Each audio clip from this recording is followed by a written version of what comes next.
Page 42, Pumpkin Boogie. The top of the page introducing you to a new symbol called an eighth rest.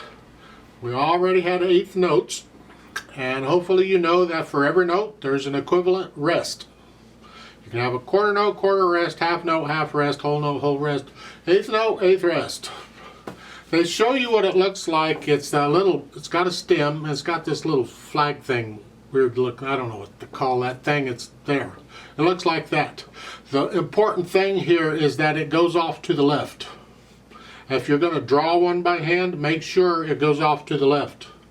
Because a long time ago, 100 years ago or so, and before, there used to be another symbol which looked like this, except the flag went off to the right.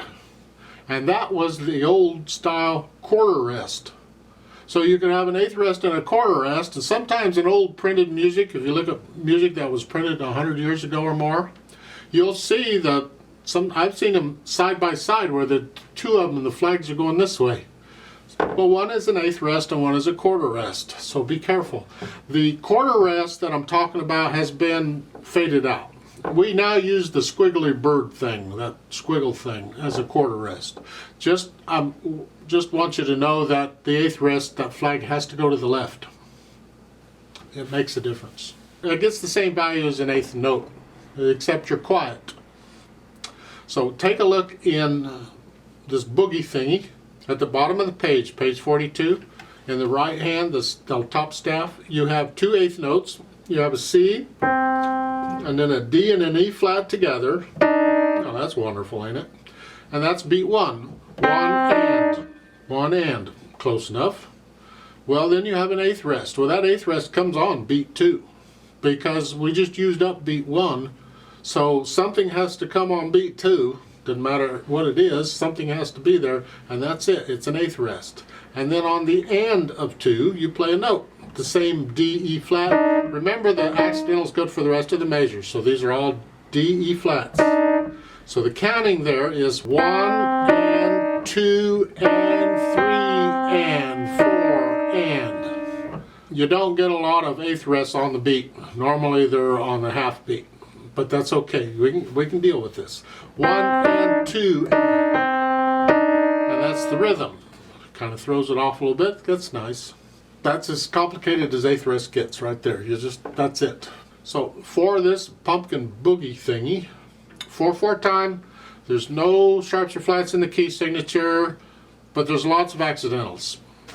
So let's talk about it. Right hand first. That comes in on the third measure there. You have a C and that D and E flat. You get this a lot in this piece. So it's 1, 2, 3, 4. 1 and 2 and 3 and 4. I only do the ands when I need them. I'm too lazy to go 1 and 2 and all the time. Ugh. And that's the rhythm for the most part for page 42. And then on page 43, on second measure, when it comes in, right hand comes in, 1 and 2 and. You just cross over. We've had this conversation before. And second line on page 42, 1 and 2 and 3. And that's tied so you're going to hold it down for 5 counts. And then on the last measure, it's 1 and 2 and 3. And that's tied for 5 counts. You hold that down, and then in the next measure, it's 1 and 2 and.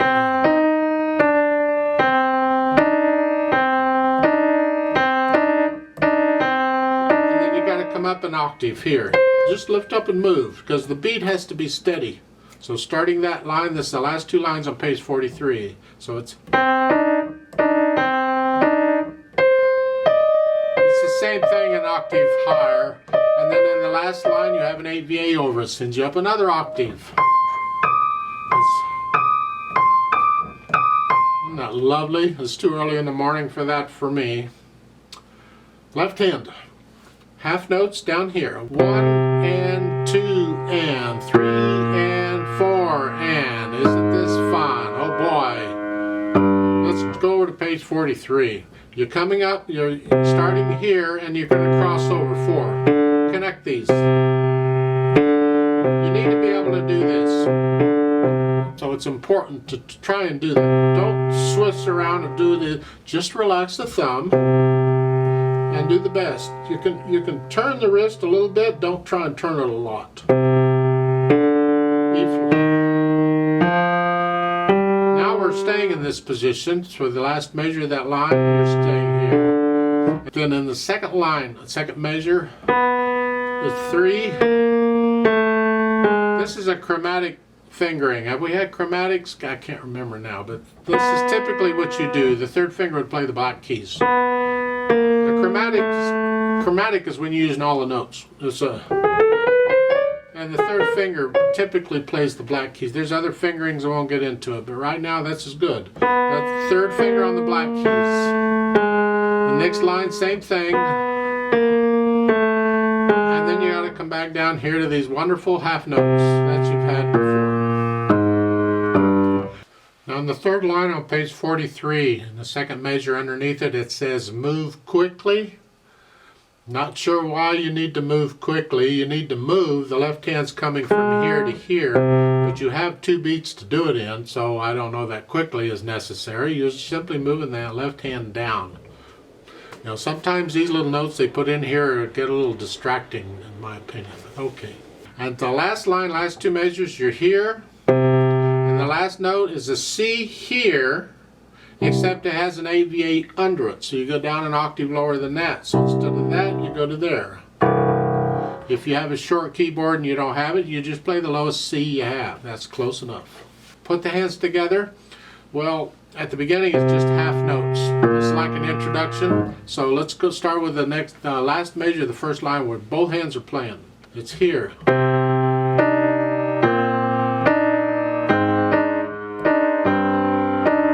1, 2, 3, and 4, and 1, and 2, and 3.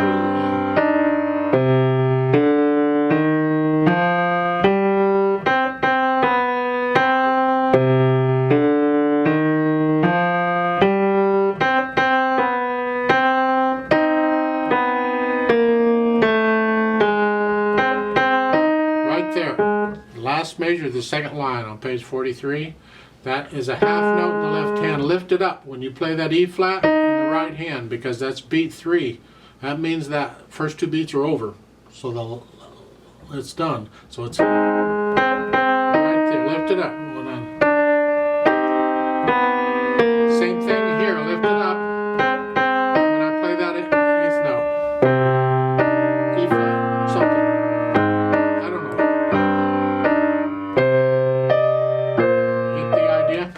Then you can add the articulation. There is no articulation to speak of. They have a few slurs.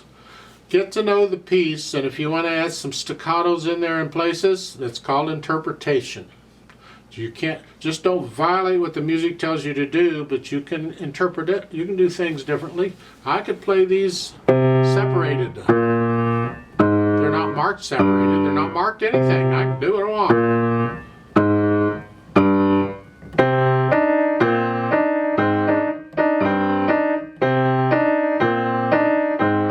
I can play that staccato if I want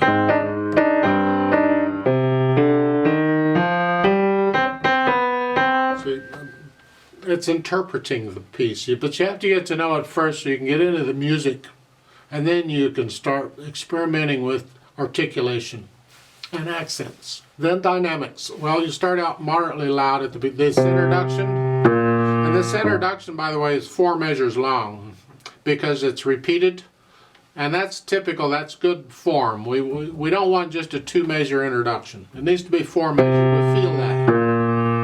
Sort of loud, whatever the sort of loud is, I don't know. And then all of a sudden we come down to soft.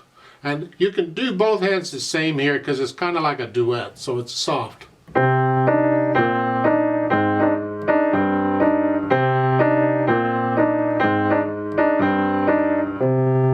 Crescendo up to moderately loud. Come back down to soft and go up. Now loud. Stay loud. Now come down a little bit to sort of loud. Down a little more, sort of soft. The last line, you're soft. I don't know how soft, just soft. And the last note is loud, and it's an accent. I don't know if you need an accent on a loud note, just play the thing loud and staccato. Well, you can't really play a low note on a piano staccato because the sound doesn't, it's not short. I mean, that's short. This is not. You know, it rings on. That's just the way the instrument's built. But you go through the technique of a short staccato. Then you can add the speed. Well, jiving along, whatever that is, I don't know, I'd feel it. And one time you'll feel a different speed than another. That's okay, it's interpretation. You can interpret it. So, starting with the hands together, that's my impression of the speed. You might feel it a little slower than that.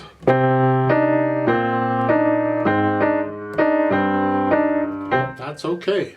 If you feel it really faster than that, you might want to ease off on the coffee a little bit. You know, that's because you can get to going too fast and you lose the boogie woogie bounce when you do that.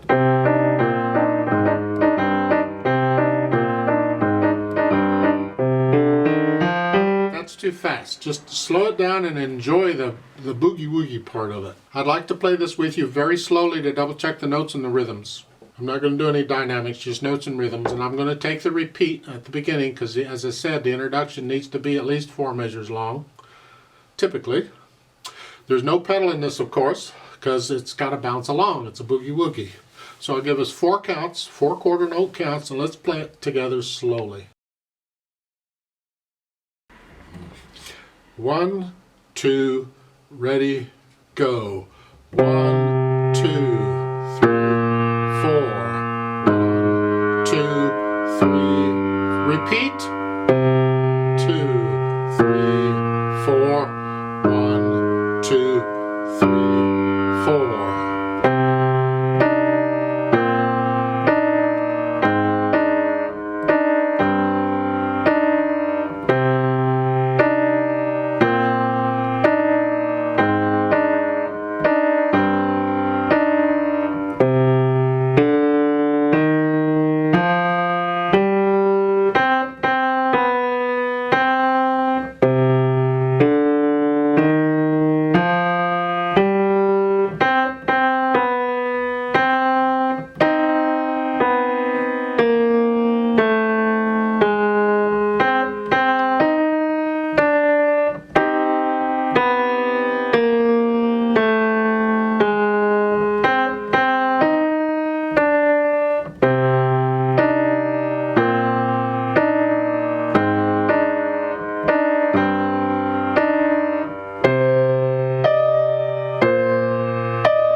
Two, three, four, done.